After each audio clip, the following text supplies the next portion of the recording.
Today, the Cabinet COVID Committee met to discuss a potential move into Step 3 of our Path Forward plan.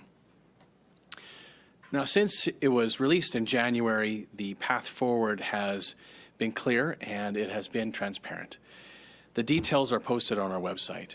Step 3 would see restrictions relaxed on places of worship and adult and youth team sports. It would reopen museums, movie theaters, and art galleries, along with zoos, casinos, and bingo halls. And finally, it would allow private indoor social gatherings with restrictions. And this is a significant step that would touch every part of our province. It would also create new opportunities for the virus to spread in our communities.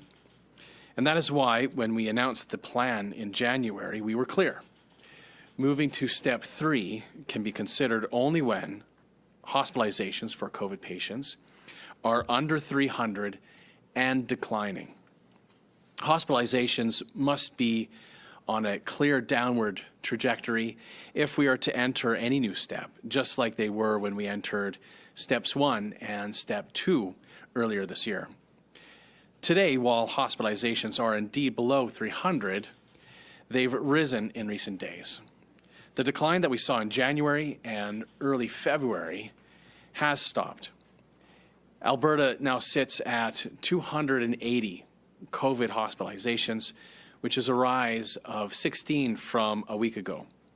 And this is a problem and a warning sign that we must take seriously. In fact, based on transmission rates in the province, we expect to have 300 people in hospital, most likely within a week. And that's why we decided not to move to Step 3 of our Path Forward plan today. There will be no easing of any restrictions at this time. This is the safe move, it's the smart move to make for our province right now, and it's absolutely necessary to help us avoid a third wave that would take more lives and once again put more pressure on the hospital system. This pause is prudent and it's essential. But I know that for many people it's a disappointment. The weather is warming up and we're all tired of the pandemic and the restrictions on our businesses and the restrictions on our activities.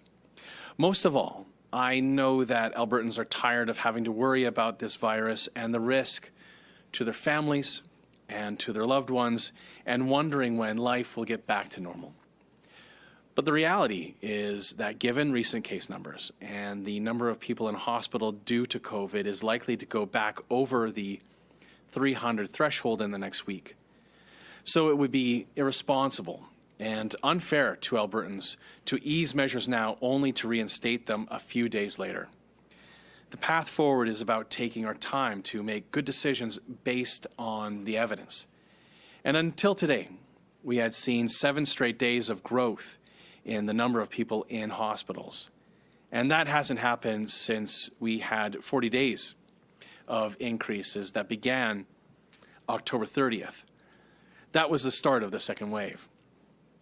Vaccinations are the path out of the pandemic, but the fact is they didn't start coming fast enough or in large enough amounts. Currently, almost half of those who are hospitalized and almost 90% of those who are in an ICU are 65 and under. So I'll say that again. Half of those who are in a hospital bed for COVID are under the age of 65, and almost 90% of those in an ICU for COVID are under 65. Most of them wouldn't be there if they had been vaccinated at this time. The fact is we simply haven't received enough vaccines from the federal government to fully protect those who are most likely to end up in a hospital. We've also seen increases in both our active as well as in our new daily cases. The positivity rate is also increasing in all 5 of our zones, which is another concerning sign. Our cases are rising and the spread is increasing. Last week, the reproductive rate, or the R value, for our province was 1.14. Anything above 1 means that cases are growing. And in Calgary, the R value was 1.23, while Edmonton's R value was 1.13, and the rest of Alberta averaged at 1.05. But perhaps the biggest issue is that the number of variants of concern is also rising as well in the province. Now, these variants, they now account for 16% of our active cases, and that's up from 10% just a couple of weeks ago. And this is not the direction that we want to be heading in as a province. We saw in November, as well as in December, what can happen if things get out of control and just how quickly that can happen. Obviously, we now have vaccines in our corner, and Alberta's rollout is picking up speed. This week, Alberta will begin the final stages of Phase 2A of our vaccination program, which is offering it to everybody who is aged 65 and older. And this is remarkable progress based on our supply, and it puts us well ahead of most other provinces. And we expect to announce the start of Phase 2B, giving it to everyone with serious underlying health conditions very soon. I know that many families are patiently waiting their turn to protect vulnerable loved ones from this virus, but they're having to wait longer than they should. And the hard truth is that we would not be in this situation if Ottawa had delivered the doses and not left us waiting at the back of the line. Today, the U.S. has administered 37 doses for every 100 people. In Canada, we're only giving out about 10. It's 37 doses per 100,000, I think, for folks in the United States. And in Canada, we're giving out about 10.